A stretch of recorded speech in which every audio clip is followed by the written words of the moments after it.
तो जय हिंद सभी छात्रों को। और संविधान सभा के अगले टॉपिक की हम चर्चा करते हैं। पिछले क्लास में हमने लगभग 25 प्रश्नों का रिवीजन किया था। अब बात ये आती है संविधान सभा। संविधान सभा से आगे क्या प्रश्न बन सकते थे हमारे।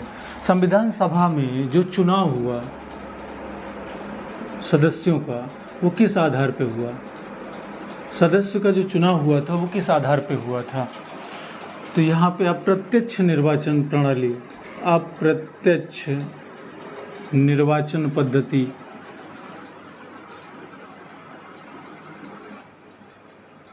वयस्क मत की प्रणाली के अनुसार, और कितने पे 10 लाख की जनसंख्या पे एक सीट।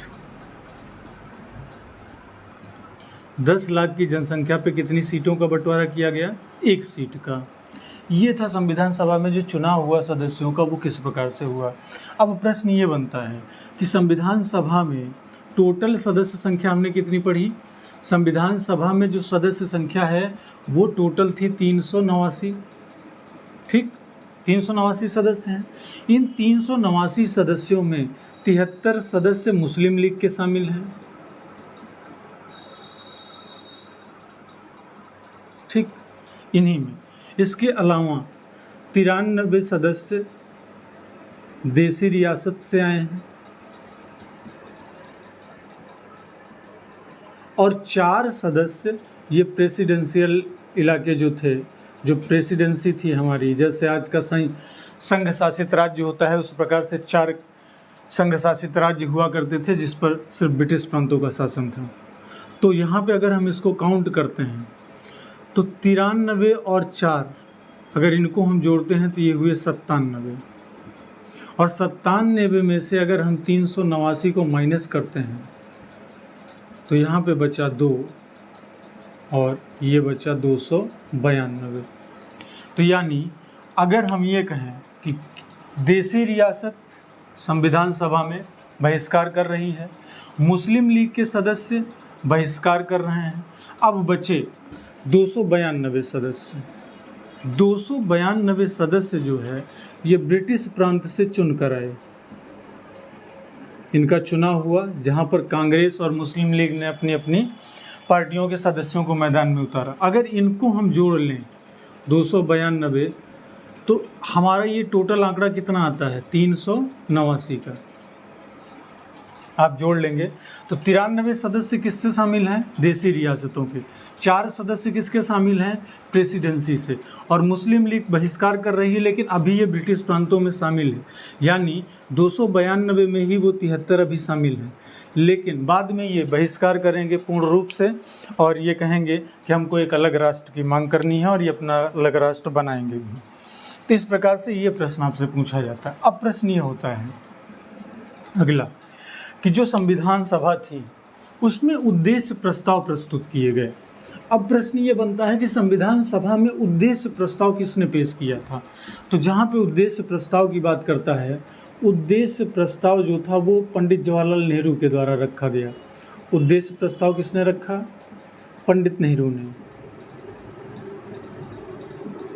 पंडित नेहरू के द्वारा उद्देश्य प्रस्ताव संविधान सभा में रखा गया था। अब प्रश्न ये बनता है कि संविधान बनकर तैयार हुआ था, एक डेट आती है 26 नवंबर 1949। इस दिन क्या हुआ था, संविधान बनकर तैयार हुआ और इस दिन को हम विधि दिवस या संविधान दिवस के रूप में भी मनाते हैं। क्यों, क्योंकि इसी दिन हमारा संविधान आंशिक रूप से लागू भी किया गया था। आंशिक रूप से लागू। प्रश्न को जरा गौर से देखिएगा। आपसे अगर एग्जामिनर कहेगा कि भारत का संविधान आंशिक रूप से लागू कब हुआ, तो 26 नवंबर को संविधान के आर्टिकल 5, 6, 7, 11, 15, 16, 368 ऐसे अनुच्छेद थे जो आंशिक रूप से 26 नवंबर को ही लागू कर दिए गए थे। तो इस प्रकार से उद्देश्य प्रस्ताव किसने रखा, पंडित नेहरू ने। और संविधान बनकर तैयार हुआ था, तो बनकर तैयार हुआ संविधान बनकर तैयार हुआ 26 नवंबर 1949 को, और इसको हम विधि दिवस या संविधान दिवस के रूप में मनाते हैं। ठीक, तो इस प्रकार से प्रश्न आपके आते हैं। अब प्रश्न ये भी आपसे आ जाएगा देसी रियासतों से यहाँ से आपका संविधान सभा में और प्रश्न बन जाता है कि देशी रियासतों में ऐसी 3 देशी रियासतें थी जिन्होंने थोड़ा बहुत हड़कंप मचाया, हैदराबाद, जूनागढ़ और J&K। ये भारत में मिलने के लिए तैयार नहीं थे, तो हैदराबाद पर पुलिस कार्यवाही की गई और इस पर पुलिस कार्यवाही के द्वारा इसे भारत का साम्राज्य का अंग बनाया गया और ये पुलिस कार्यवाही मशहूर है ऑपरेशन पोलो के नाम से। ऑपरेशन पोलो यहीं पे चलाया गया था। जूनागढ़ जो कि सौराष्ट्र यानी आज के गुजरात का था, यहाँ पे जनमत संग्रह करवाया गया। जनमत संग्रह के आधार पर इसको भारत का हिस्सा बनाया गया और J&K को वहाँ के राजा हरि सिंह ने पंडित नेहरू से विलय पत्र के आधार पे यहाँ पे। अब प्रश्न ये बनता है कि किस देशी रियासत के सर्वाधिक सदस्य असेंबली में आए थे? तो सर्वाधिक सदस्य जो संविधान सभा में मैसूर से थे, मैसूर से सबसे ज़्यादा सदस्य शामिल हुए जिनकी संख्या थी 7 सदस्य मैसूर से शामिल हुए थे और जिनकी संख्या थी 7। तो इस बात को ध्यान रखेंगे, ठीक। अब प्रश्न ये कभी कभी पूछा जाता है कि ये जो उद्देश्य प्रस्ताव था पंडित नेहरू के द्वारा, कहीं कहीं प्रश्न आया है कि इसको कब पेश किया गया था? तो 22 जनवरी 1947 को, 22 जनवरी 1947 को उद्देश्य प्रस्ताव कौन पेश कर रहा है? पंडित नेहरू पेश कर रहे हैं, ठीक। इसको ध्यान रखेंगे। और कहीं कहीं जो हमारी प्रारूप समिति थी जिसमें 7 सदस्य थे, प्रारूप समिति जिसको हम अभी ड्राफ्टिंग कमेटी और पांडुलिखन, इसका गठन कब हुआ था? तो 29 अगस्त 1947। प्रारूप समिति का गठन 29 अगस्त 1947 को हुआ था। इस बात को ध्यान रखेंगे, ठीक। ये प्रश्न भी आता है। मेजर ध्यानचंद्र का जन्मदिन भी उसी दिन है, स्पोर्ट डे के रूप में हम मनाते भी हैं इसको, ठीक।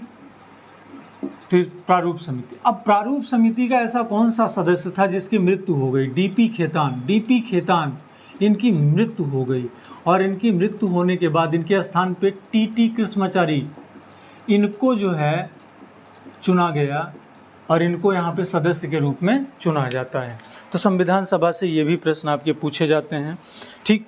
अब प्रश्न ये भी कहीं कहीं पूछ लिया जाता है कि संविधान सभा में सबसे ज़्यादा सीटें, तो सबसे ज़्यादा सीटें कांग्रेस को प्राप्त हुई थी, ठीक। अब प्रश्न चुनाव किस आधार पे होगा? जनसंख्या के आधार पे, कितने लाख की जनसंख्या, जो भी बातें आपके सामने अभी रखी गई। अब प्रश्न ये बनता है कि संविधान सभा के लिए कितने सीटों पर चुनाव हुआ? कितनी सीटों पर चुनाव हुआ था? तो यहाँ पे 292 सीटों पर चुनाव हुआ, ठीक। संविधान सभा में कुल कितनी सीटों पर चुनाव हुआ था? तो इसको ध्यान देंगे, कितने सीटों पर? 292 सीटों पर। अभी आपने देखा था 292 सीटें और 4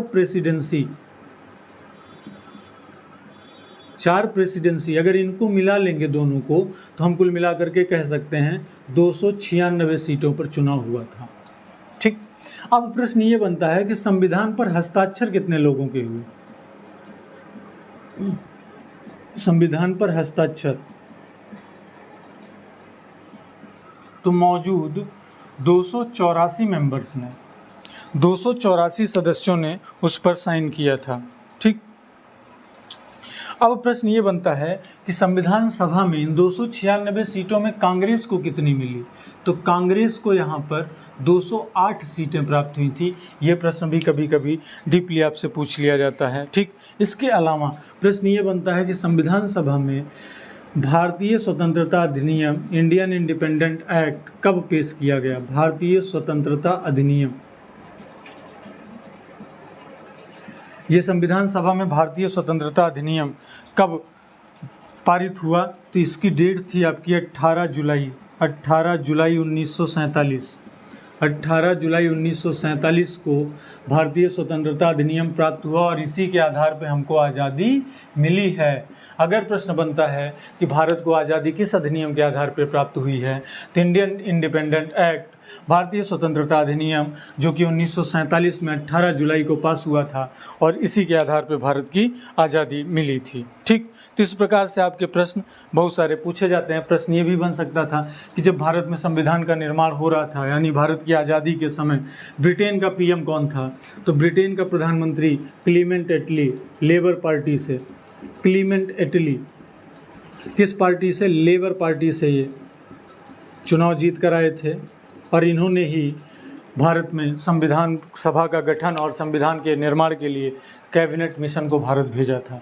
ठीक, तो इस प्रकार से संविधान सभा से संबंधित जो आपके अगले टॉपिक का प्रश्न था वो भी आपका यहाँ पे क्लियर होता है।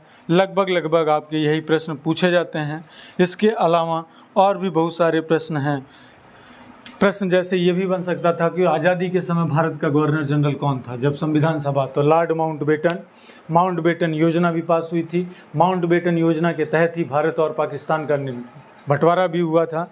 तो किस समझौते के तहत? तो इसी के आधार पर जो है ये बातें कही गई थी। ठीक, तो आज का इस क्लास का टॉपिक जो संविधान सभा का था वो हमने क्लियर किया। अगला टॉपिक बहुत ही जल्द आपका फिर से हम आपके बीच में लेके आने वाले हैं। तब तक के लिए जय हिंद।